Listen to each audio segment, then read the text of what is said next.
And Ukrainian President Vladimir Zelenskyy speaking out after a massive Russian attack on Ukraine.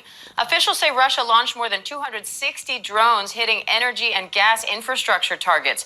It's one of the largest air attacks in the conflict to date. Now Zelensky's reiterating his vision for peace. Chief international correspondent James Longman joins me now, along with ABC News national security and defense analyst Mick Mulroy. James, what's the latest on this Russian attack?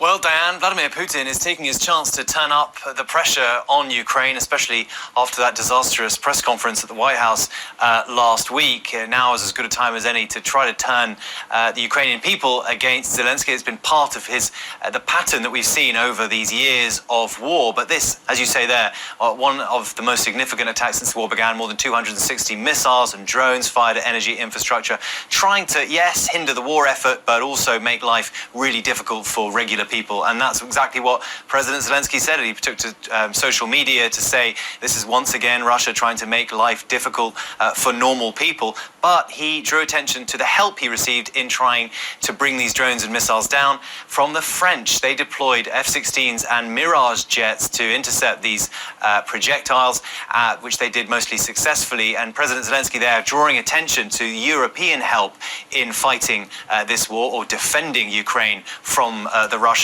onslaught, in stark contrast, of course, to some of the overtures we've heard from the Trump administration, the pause in military aid, the pause in intelligence sharing, which is going to make fighting this war basically impossible for Ukraine in the long run. So Zelenskyy drawing attention to French help off the back of a summit with European leaders. They have shown solidarity with the Ukrainian president, with the Ukrainian people, but he's going to need a lot more than solidarity to keep defending Ukraine from Russia.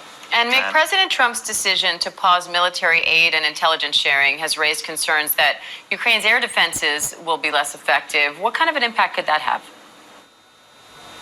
That's right, Diane. That's one of the first things they're concerned about running out, that and the 105 millimeter artillery shells, or what is expected to start running out in May.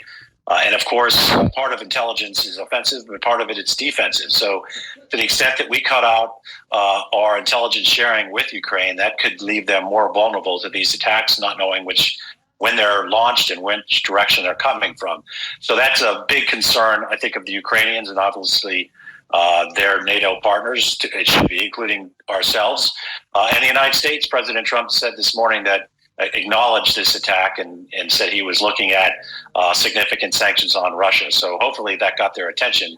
The best thing to do, of course, would be to turn intelligence back on and our security assistance back on. James, what is President Zelenskyy saying about how Ukrainian forces can respond now that the U.S. has paused military aid?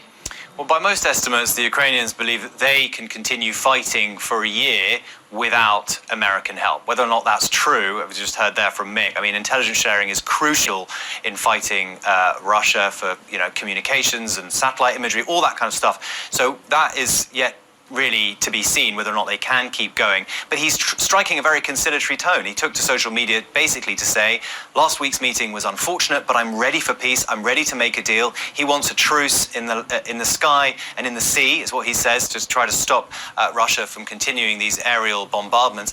And he says he's ready to sign this minerals deal, which of course was part of, or should have been part of the visit where President Zelenskyy was, we understand, ejected from the White House before that deal could be signed. What's going to happen next week is he's planning on going to Saudi Arabia to be part of ongoing talks, possibly to try to get that deal back on the table, because President Zelenskyy understands that business is the language that Donald Trump speaks. And Ukraine is thought to be very, very rich in minerals, the kind of minerals and raw earth materials that we all need in our lives to make the modern world function. Titanium, zirconium, graphite, 19 billion tons of graphite, which of course goes into electric batteries. So look, he knows a deal could be made, and I think that might be the first step to trying to get a diplomatic. So as James just said, it's clear that President Zelenskyy is ready for ceasefire negotiations. He's agreed to the general framework of the minerals agreement. It's now time for the U.S. and Ukraine and Europe to get on the same sheet of music and start talking to Russia about what they're willing to do. Because right now, there's not much that Russia has said that they're willing to basically agree to.